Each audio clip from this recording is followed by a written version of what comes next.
আসসালামু আলাইকুম ও রহমতুল্লাহি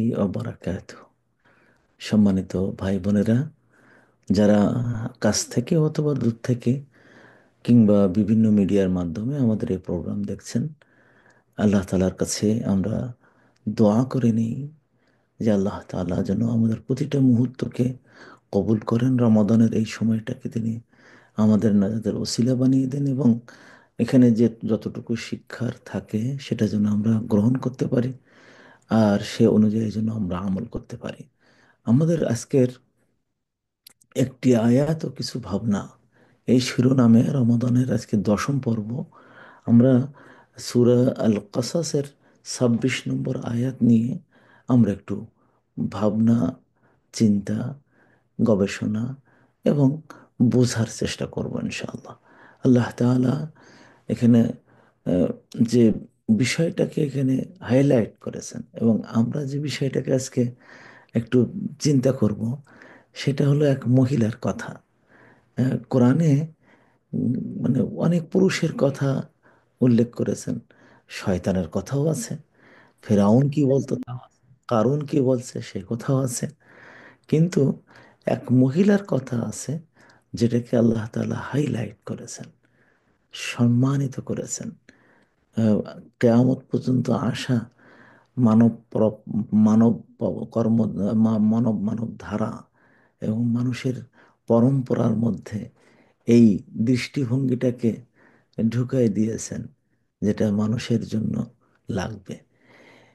এই তার এই বক্তব্যটা আসলে যারা মানুষের লিডারশিপ নিয়ে কথা বলে অথবা আহ, মানব উন্নয়ন, বর্তমান একটা হিউম্যান রেসের যারা উন্নয়নের চিন্তা ভাবনা করে, আহ, তারপরে যারা লিডারশিপ নিয়ে চিন্তা ভাবনা করে, তাদের জন্য এই আয়াত একটা মাইল ফলক।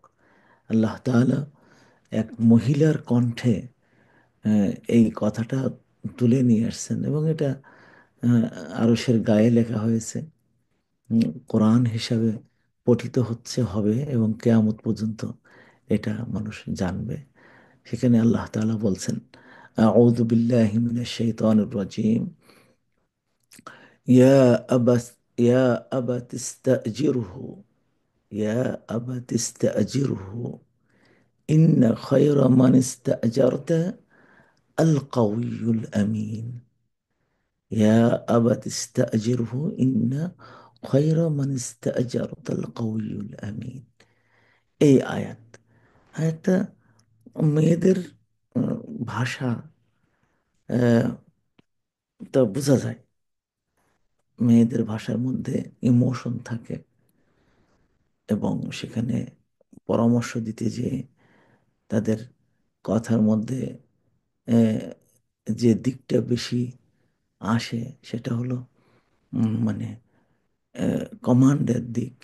মেয়েরা যখন কোনো জিনিস চায়, ভনিতা ছাড়া কথাবার্তা বলে, একবার সোজা সাপটা কথাবার্তা বলে দেয়। তো সেখানে আমরা এই মেয়েদের ভাষার আমরা এখানে দেখতে পাচ্ছি, আল্লাহ তাআলা আমাদের সামনে তুলে ধরেছেন যে হে আব্বা, আপনি তাকে কাজে লাগান। এক পুরুষকে পুরুষের কথা তার বাবাকে বলছে, হে বাবা, হে আমার আব্বা, আপনি তাকে কাজে লাগান। কাজে লাগান মানে কর্মচারী নিয়োগ করুন। ইস্তাজিরহু, আজর মানে হলো প্রতিদান, মানে টাকা দেয়া, মানে টাকা দিয়ে কাজে লাগানো, তো কর্মচারী নিয়োগ করা। ইন্না খৈর মানিস্তা আজারতা, যে যাকে কাজে লাগাবা তার মধ্যে সেরা হলো সেই হয় যে আল কাউইয়ু, শক্তিশালী হবে, এবং আল আমিনু, সে হবে আহ, আস্থাভাজন। শক্তিশালী, আস্থাভাজন, তার উপরে আস্থা রাখা যায়। এই দুটো গুণ যার আছে সেই হলো সেরা কর্মচারী। এটা এক মহিলা তার বাবাকে বলছে। আসলে সেই মহিলা, আপনারা কথা শুনেই বুঝতে পারছেন যে এই মহিলা, এর নাম অনেকে বলেছেন সাফুরা, তার নাম ছিল মাদাইন নামক একটা জায়গা আছে, যেটা এখন আহ, আহ, আপনার জর্ডানের পাশে। জর্ডানের পাশে খুব সুন্দর এলাকা ছিল, একেবারে বলা হতো যে বাগান বাড়ির মতো এলাকাটা। এদিকে আকাবা প্রান্তর, আকাবা প্রণালী, আর ওদিকে হলো জর্ডানের মাঝখানে এই জায়গাটাকে বলা হতো মাদায়েন। এবং এটাকে কেউ কেউ আসহাবুল আইকাও বলেছেন। মানে এখানে এত সবুজ সুন্দর ছিল যে বলার মতন না। মুসা আলাইসাল্লাম তার জীবনে একটা মানে সমস্যায় পড়ে গেছিলেন। সেটা হলো, উনি তো, ওনাকে মেরে ফেলার কথা ছিল জন্মের আগেই, মানে জন্ম নেওয়ার আগে মায়ের পেটেই যেন মরে যায়, অথবা জন্ম হওয়ার সাথে সাথে যেন মরে যায়।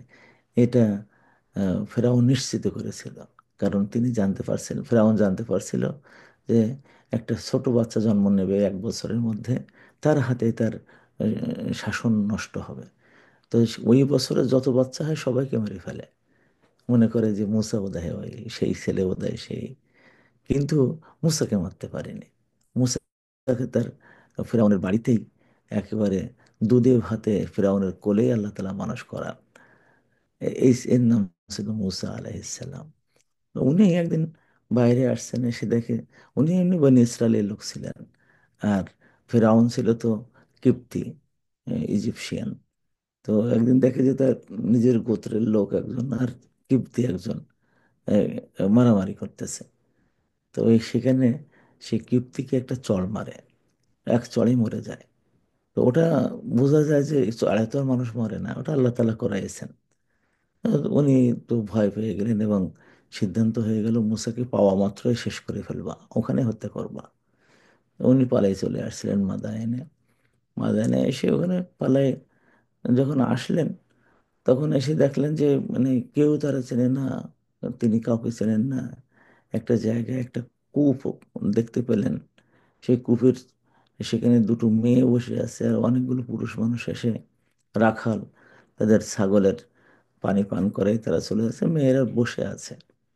কি ব্যাপার তোমাদের, কি ব্যাপার? তো বলে, আমাদের আব্বা তো বুড়ো মানুষ, আসতে পারে না, আর আমরা তো পুরুষের মাঝখানে যে পানি উঠাই না, ওরা চলে গেলে তারপর পানি উঠাই, তারপর আমরা বাসায় যাব। তো উনি যে পুরুষের মাঝখানে নিজেই ঢাকনা উঠালেন, এক ঢাকনা যেটা 10 জন মানুষ লাগে উঠাতে, উনি এক হাতেই উঠালেন। শক্তি কারে বলে! তো মেয়ে দুটো তার দেখতেছেন। তারপরে ওখানে সাধারণত পানি যেটা উঠানো হয়, 2-3 জন ধরে পানি উঠায়, একবারে উঠালে কয়েক শত ছাগল খেয়ে ফেলবে, ভেড়া খাই ফেলবে, এরকম মানে করছে। 2-3 জন ধরে উঠাতে হয়, উনি একা একা এরকম করে পানি উঠায়।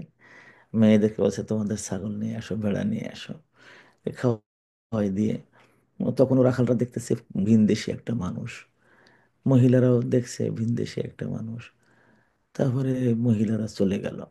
সাধারণত তো সন্ধ্যার আগ দিয়ে মেয়েরা আসে, আজকে আসরের সময় মেয়েরা চলে আসছে।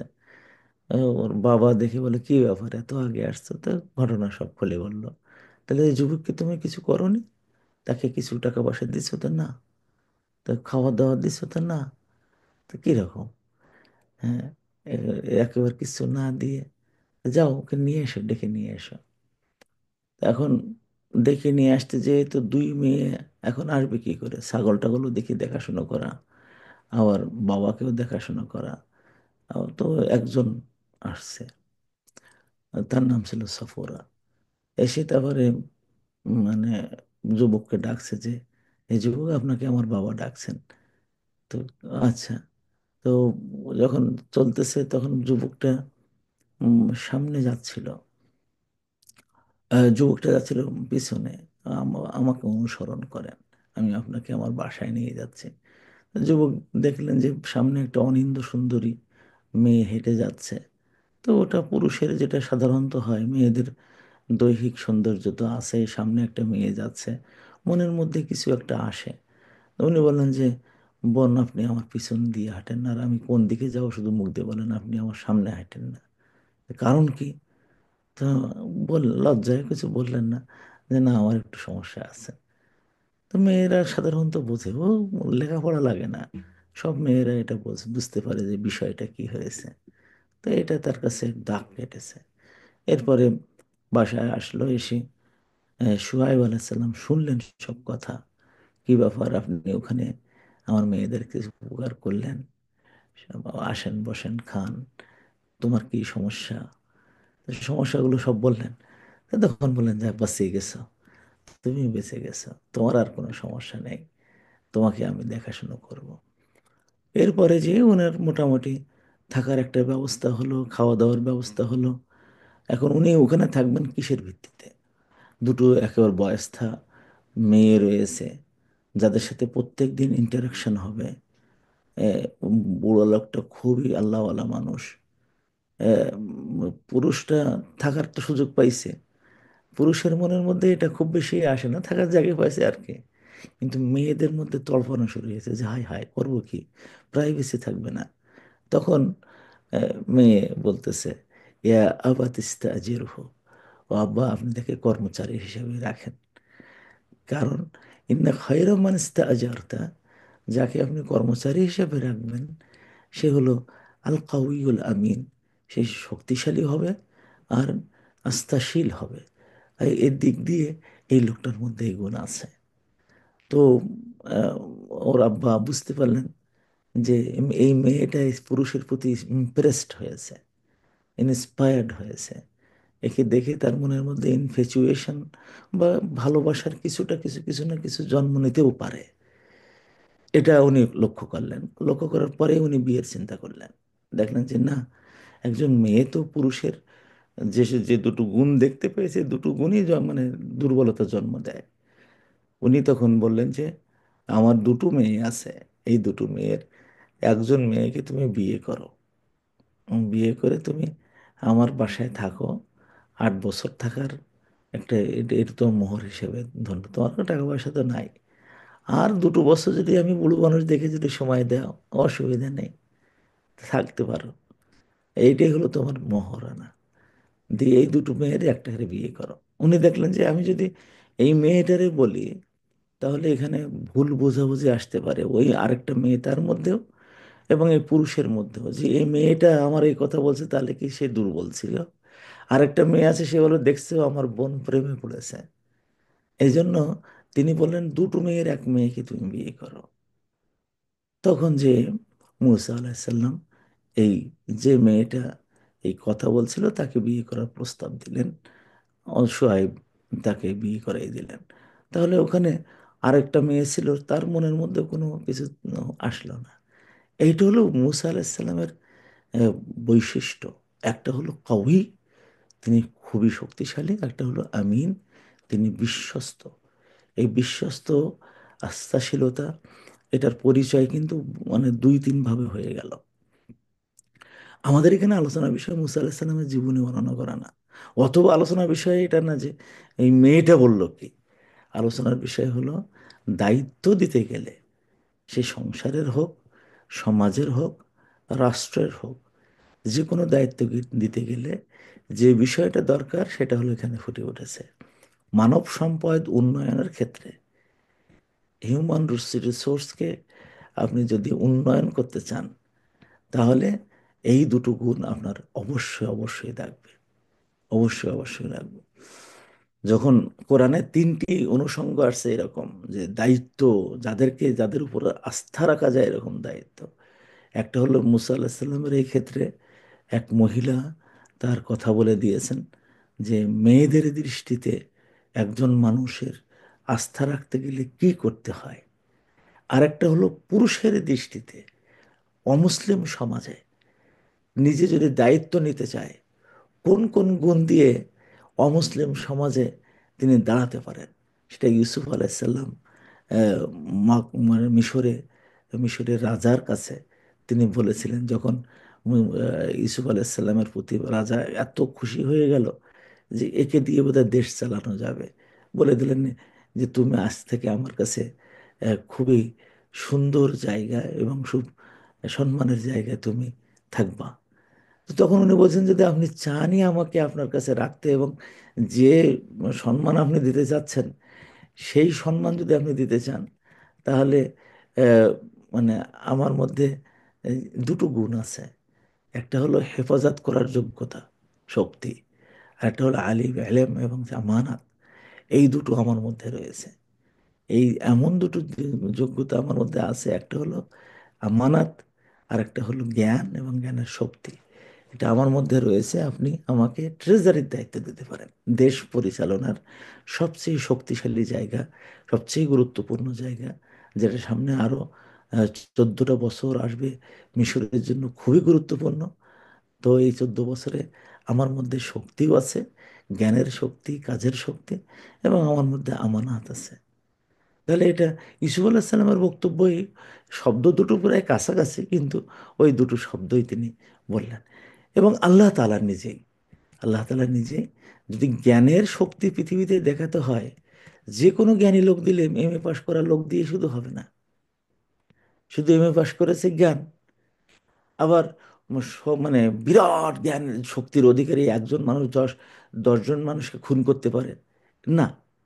আল্লাহ তাআলা বললেন, পৃথিবীতে যদি যোগ্যতায়, যে যোগ্যতা জ্ঞানের মাধ্যমে পৃথিবীকে নতুন ঢেউ তোলা যায়, তাহলে তার মধ্যে তা হতে হবে জি কৌয়াতিন ইনদা যিল আরশি মাকিনিন মুতাইন সাম্মা আমিন। হ্যাঁ, যে সব ফেরেশতাকে দিয়ে কোরআনকে দুনিয়ায় পাঠানো যায়নি, যায় না, হয়নি, হয় না। এমন ফেরেশতা যার মধ্যে দুটো গুণ থাকবে। একটা হলো জি কৌয়াতিন ইনদা যিল আরশি, আরশের অধিপতির কাছে যিনি শক্তির অধিকারী হিসেবে পরিচিত, মকিন, এবং শুধু শক্তি না, তার অবস্থান খুব শক্ত, শক্তি এবং শক্ত স্থান অধিকার করে থাকে। 2 নম্বর হলো কি, মুতা, তাকে মেনে চলা যায়, এবং সাম্মা আমিন, তার মধ্যে আমানত থাকে। তাহলে আমরা এই এই এই দুটো গুণটা একজন মহিলার কণ্ঠে শুনলাম, একজন পুরুষ যিনি সারা পৃথিবীর সেরা পুরুষদের একজন, তার কাছেও শুনলাম, এবং আরশের অধিপতি আল্লাহ তাআলার কাছ থেকেও শুনলাম যে জ্ঞানের জগতে ঢেউ তুলতে গেলে, পৃথিবীর জগতে, পৃথিবীর মধ্যে নেতৃত্বে সেরা হতে গেলে, যার মাধ্যমে এই দিন আসে, মানে এই বিষয়গুলোকে নিয়ে আসতে হবে, তার মধ্যেও এই শক্তি এবং আমানত, বিশ্বাস্ত হওয়ার এই দুটো গুণ থাকতে হবে। আজকে বাংলাদেশ সহ সারা পৃথিবী জ্বলতেছে এই দুটো গুণের আহ, সমাভিব্যাহার, একসাথে হওয়া, এই জিনিসটা নাই বলে। অনেক শক্তিশালী আছে বাংলাদেশে, যারা মুহূর্তের মধ্যে 100 লোককে হত্যা করতে পারে। আরে বাবারে, একেবারে জোর কি! সমস্ত দেশ এরশাদ শিকদারে ভয় ধরে দিয়েছিল না, জোর কত! ওরে বাবারে, পাওয়ারফুল, ওরে যোগ্যতা, পাওয়ার, এটা দিয়ে কাজ করতে গেলে এলাকা নষ্ট হয়ে যায়। আবার খুবই আস্থাভাজন, হ্যাঁ, সাংঘাতিক শিক্ষা আছে, কিন্তু তার উপরে আস্থার কিছু নাই। শক্তি কি? PhD holder, master degree holder. হ্যাঁ, বাংলাদেশে যারা চোর, তাদের মধ্যে অধিকাংশ হলো হোল্ডাররা। যে কিছু কিছু চুরি করে আমাদের দেশে, গ্রামের মধ্যে কচু চুরি করেছে, পুকুর থেকে একটা রুই মাছ চুরি করেছে, তাকে ধরে দিয়ে একদম মেরে ফেল দেয়। ওদের তো দেশের কোনো ক্ষতি হয়নি, তো মালিকের একটু 20 টাকার ক্ষতি হয়েছে বা 100 টাকার ক্ষতি হয়েছে। কিন্তু হাতের কলমের খোসা দিয়ে বাংলাদেশ থেকে হাজার হাজার কোটি টাকা নিয়ে, মানে সারা বিশ্বে মানে পাচার করে দেওয়া। আমি তো দেখেছি বাংলাদেশে, উম, গত 10-15 বছর আমার এক চাচাতো ভাই হতো সম্পর্কে, বাবারে বাবা, তার বাবাকে আমি দেখছি যে ফেরিওয়ালার কাজ করতে, আর সে শুধু ক্ষমতা দিয়ে, আরে বাবা, আর দেখতে শুনতে গাট্টা গুট্টো চাচাতো ভাই ছিল। তো দেখেছি শত শত বিঘা জমি বানাই ফেলছে শক্তি দিয়ে। তো শক্তি আর আমানত, এই দুটো জিনিস পাশাপাশি না থাকলে দেশ ধ্বংস, সমাজ ধ্বংস, বিশ্ব ধ্বংস। আজকে বিশ্বে এই জিনিসটা হচ্ছে। শুধু মানুষ শিক্ষা নেয়, এই ব্রিটেনে শিক্ষা নেওয়ার সাথে নৈতিক শিক্ষা বাধ্যতামূলক প্রত্যেকটা ক্লাসে। একেবারে মানে এমএ পর্যন্ত, পিএইচডি পর্যন্ত তারা পড়বে নৈতিক শিক্ষা বাধ্যতামূলক। এবং ওই শিক্ষা শুধু এইটা নয়, এই দেশে, আমি যে দেশে আছি কাফেরদের দেশ, ফিনল্যান্ড কাফেরদের দেশ, আমেরিকা কাফেরদের দেশ, কিন্তু ওদের নৈতিক শিক্ষা বাধ্যতামূলক। এবং নৈতিক শিক্ষা শুধু শিক্ষা দিয়ে শেষ করে না, এ হাতে কলমে শেখাতে হয় নৈতিক শিক্ষাটা।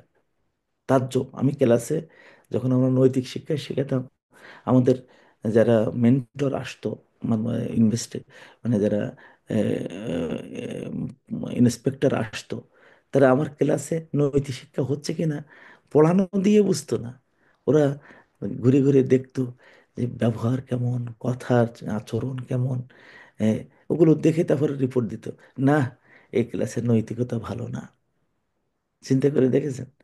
এটা আল্লাহ রসুল সাল্লাহ সাল্লামের যুগে ছিল। এটা এই কোরআন শরীফ যখন এগুলো নাজিল হচ্ছে, প্রথম দিকের কথা, যার উপর ভিত্তি করে আল্লাহ তাআলা এই নবী মুহাম্মদ সাল্লাহ সাল্লামকে অল্প কয়েকদিনের মধ্যেই গোটা দুনিয়া জয় করার সুযোগ করে দিয়েছিলেন। সেটা এই যে তিনটি জায়গায় আমি যে নিয়ে আসলাম, নিয়ে এসে এর মূল কথা হলো এই যে আপনার শিক্ষার সাথে, শক্তির সাথে আপনার নৈতিকতা, মানে বিশ্বস্ততা, এটা নিয়ে আসতে হবে।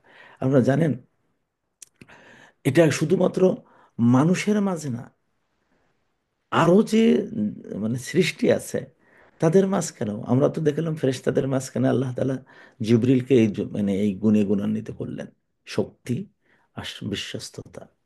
আর একজন মহিলার কণ্ঠে শুনলেন শক্তি এবং বিশ্বস্ততা। আর একজন সেরা নবীদের মধ্যে সেরা একজনের কাছ থেকে শুনলেন শক্তি, যোগ্যতা এবং বিশ্বস্ততা। জিনদের কাছে শোনেন, জিনদের কাছে শোনেন।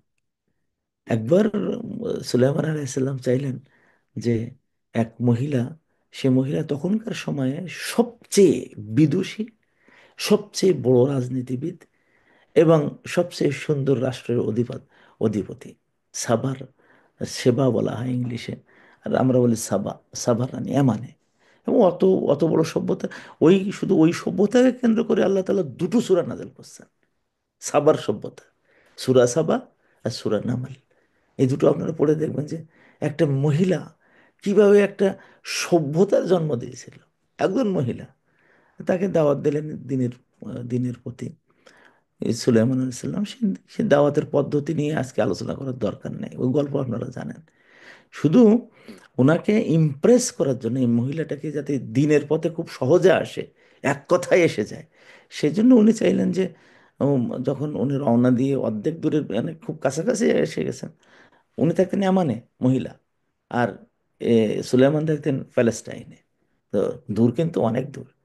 উনি যখন রওনা দিয়েছেন ঘোড়া টোড়া নিয়ে, উনি মানে প্রাসাদের কিছু নিকটে আছে, মানে খুব কাছাকাছি আসছেন। এই সময় উনি বললেন যে একটা কাজ করা যায়, তার সিংহাসনটা আনতে হবে, এনে আমার এখানে ফিট করতে হবে, এখনই এই মুহূর্তে সিংহাসন এনে দেওয়া কিনা। তখন জিনদের মধ্যে একজন উঠে দাঁড়ালো, উনি জিনদের কাজে লাগাতেন, জিন, জিন। ক্বালা ইফরিতুম মিনাল জিন, জিনদের থেকে একজন বলল, আনা আতিকা বিহি ক্বাবলা আন তাকুমা মিন মাকামিকা। আপনি যে এখন তো বসে আছেন, তো এই বসার থেকে উঠতে যে মাসল ব্যবহার করবেন, একটু আহ, হাঁটুতে জোর দেবেন, কোমরে জোর দিয়ে দাঁড়াই যাবেন, যে এটা হয়তো মানে কয়েকটা সেকেন্ড, আধা আধা মিনিট বা 10 সেকেন্ড তো লাগবেই আপনার। তো এই আপনার জায়গা থেকে উঠে দাঁড়াতে যে সময়টা লাগে, সেটা আমি আনতে পারবো। কারণ কি? কারণ হলো যে ইন্নি আলাইহি লাকাউইয়ুন আমিন। আল্লাহ তাআলা আমাকে দুটো গুণ দিয়েছেন, একটা হলো আমাকে শক্তির দিয়েছেন, আর একটা হলো আমানতদারি দিয়েছেন। সূরা নামলের 38 নম্বর 39 নম্বর আয়াত পড়ে দেখেন কি সুন্দর।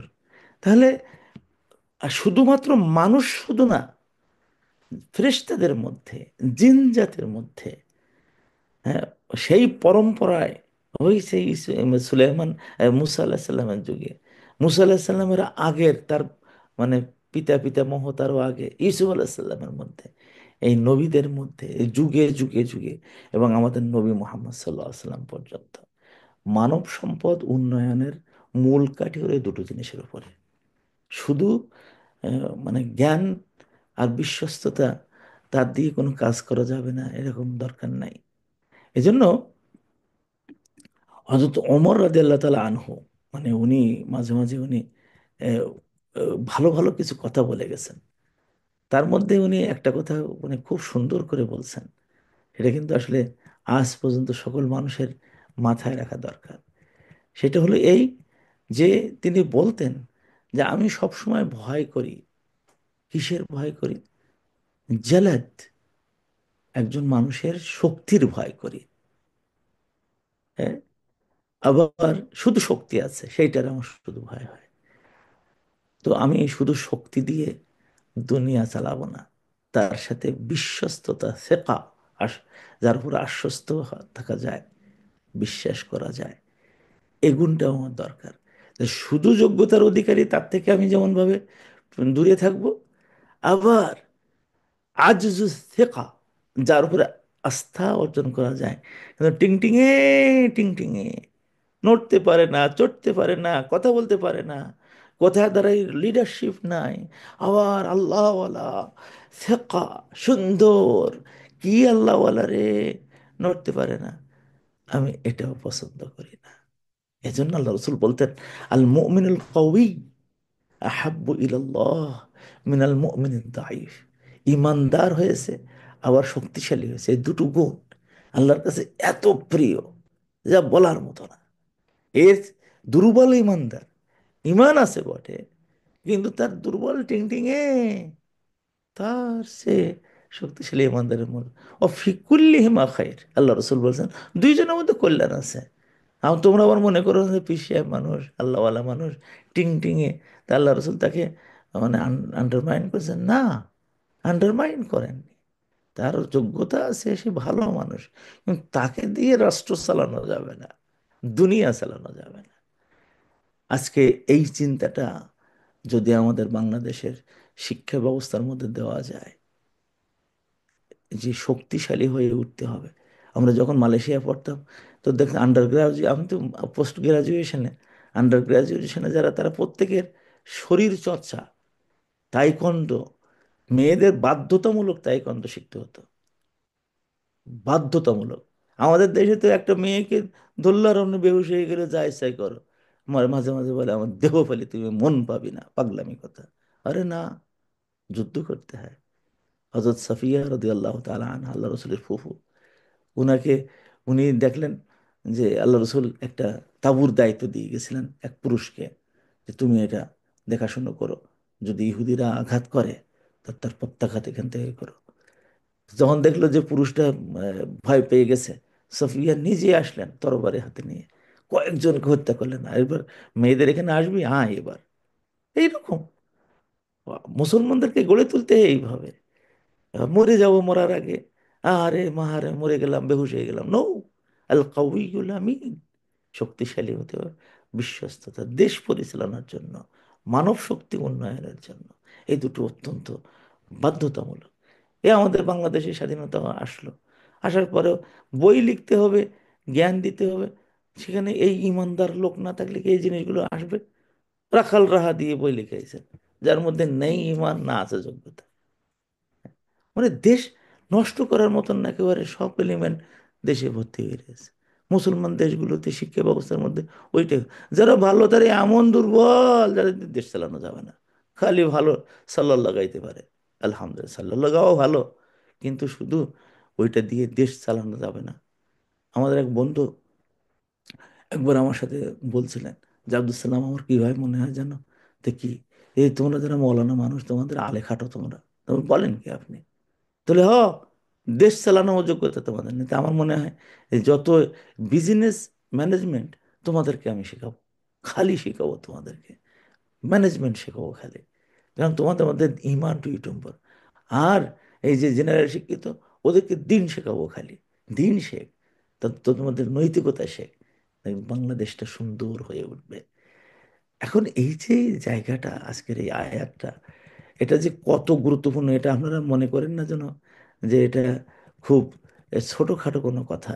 এটা এমন একটা কথা আমি নিয়ে আসলাম যেটা বিশ্বের সভ্যতার একজন নারীর মুখ থেকে আল্লাহ তাআলা বলেছিলেন, যেটা ইউসুফ আলাইসাল্লামের মতন একজন নবীর মাধ্যমে বলাইছিলেন, যেটা আল্লাহ তাআলা জিবরিল আমিনের যোগ্যতা সম্পর্কে আমাদের সামনে এখানে দিয়েছিলেন। এবং আল্লাহ তাআলা জিন জাতি কারা চালায়, যাদের যোগ্যতা সম্পর্কে কোরআনে আমাদের সামনে এই জিন জাতির এই দুটো যোগ্যতার কথা আমাদের জানালেন। তাহলে ফেরেশতা সেরা মানুষ, পুরুষ এবং নারী, এবং জিন জাতির সেরা মানুষদের এই হলো যোগ্যতা। তাজ্জব ব্যাপার কোরআনের এই জায়গাটা। এবং এর চারটা জাতির মধ্যে, নারীদের মধ্যে, পুরুষের মধ্যে, মানে ফেরেশতাদের মধ্যে এবং জিন জাতির মধ্যে, এই চারটা যোগ্যতায় পৃথিবীতে এই সুন্দরভাবে চলতেছে। হ্যাঁ, এই চারটা জাতির মধ্যে দুটো যোগ্যতায়, এই যোগ্যতাটা আমাদের মধ্যে আবার ফিরিয়ে আনা দরকার। রমজান মাসের এই সুন্দর সময়ে আমি আপনাদের মাথার মধ্যে ঢুকাই দিলাম। এবং আপনাদের যার যতটুকু যেখানে শক্তি আছে, আপনার যদি পরিবারে শক্তি থাকে, তাহলে আপনার ছেলের মধ্যে, আপনার মেয়ের মধ্যে, আপনার ওয়াইফের মধ্যে, আপনার স্বামীর মধ্যে, আপনার ভাইয়ের মধ্যে, আপনার বোনের মধ্যে ইনস্টল করুন এই দুটো জিনিস। আপনি যদি সমাজপতি হয়ে থাকেন, সমাজের মধ্যে; আপনি কোর্টের অধিপতি হয়ে থাকেন, কোর্টের মধ্যে; আপনি যদি ইউনিভার্সিটির টিচার হয়ে থাকেন, ইউনিভার্সিটির মধ্যে; আপনি যদি মাদ্রাসার মোহতামিম হয়ে থাকেন, প্রিন্সিপাল হয়ে থাকেন, মাদ্রাসার মধ্যে। এইগুলো আমরা ঢুকাই দিই আস্তে আস্তে। আল্লাহ তাআলা আমাদেরকে কবুল করুন। ওমা তৌফিকি ইল্লা বিল্লাহ। সুবহানাকাল্লাহুম্মা বিহামদিকা আশহাদু আল্লা ইলাহা ইল্লা আনতা আস্তাগফিরুকা ওয়া আতুবু ইলাইক। সম্মানিত ভাইয়েরা, কিউএনএস একাডেমির এবার রমাদানে ওয়ান রমাদান ওয়ান মসজিদ প্রকল্প কিন্তু গতকাল থেকে আমরা উদ্বোধন করেছি। আলহামদুলিল্লাহ, গত পরশু থেকে এ পর্যন্ত প্রায় লাখের কাছাকাছি চলে আসছে। আমরা এই রমাদানের 10 লাখ টাকা চাই, 3 লাখ অলরেডি আসছে, আর 1 লাখের কাছাকাছি আমরা প্রায় চলে গেছি। আর মাত্র 5-6 লাখ লাগবে। তো এই রমাদানের মধ্যে কাজ দিলে শাওয়ালের পরে, প্রথম শাওয়াল তো ঈদের দিন, দ্বিতীয় তৃতীয় শাওয়াল থেকে আমাদের কাজ শুরু হয়ে যাবে। এই মসজিদটা আগামী রমাদানের আগে হাজার হাজার মানুষ নামাজ পড়বে, তার জন্য সওয়াবটাকে আমরা নিয়ে নেব ইনশাআল্লাহ। আল্লাহ তাআলা আমাদেরকে তৌফিক দান করুন।